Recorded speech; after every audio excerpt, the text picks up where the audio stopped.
When you first start the conversation, and of course, all of you can go ahead and do it, including women, the most important principle is that it is you that has to lead it.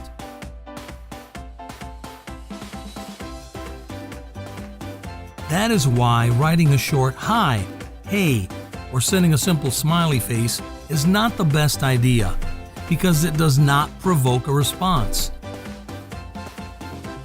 Of course, someone can write back anyway if you have an attractive profile, but you'll have a much better chance if you enrich your opening line. This shouldn't be based on a continuous questioning, but saying something about yourself.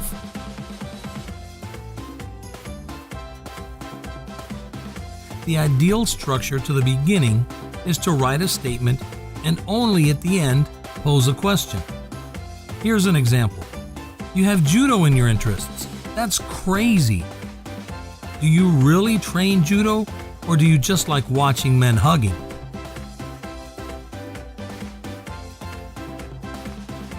If you don't want to strain your brain too much, there's a pretty simple universal text which gives pretty good results. In short, hi, one of your photos caught my attention. Smiley face, what are you up to? And even if you're totally unattractive to that person, they would still be intrigued to ask, which photo? Because this person just wants to know which photo is the best according to other people.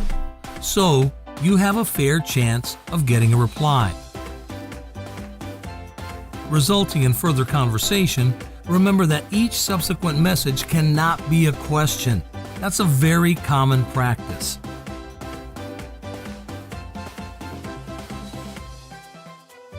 Talk like that is tiring and more like a hearing. When you ask a question, first comment on what the other person answered, and even better, add something yourself, even if the other person didn't ask you a question in return. In order not to be boring, try to avoid asking trivial questions at the beginning. What do you study? Where do you work?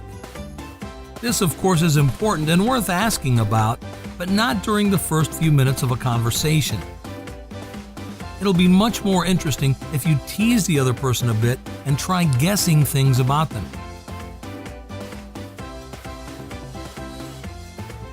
Preferably in a wrong and exaggerated manner, instead of directly asking about everything. For example, if a girl who you're talking to has a picture with a church in the background, or you can see that she's wearing a cross around her neck, you could say, judging by your picture at the church, are you studying theology? Thanks for watching. If you'd like to see more movies like this in the future, please subscribe to my channel and like my Facebook page. See you next week.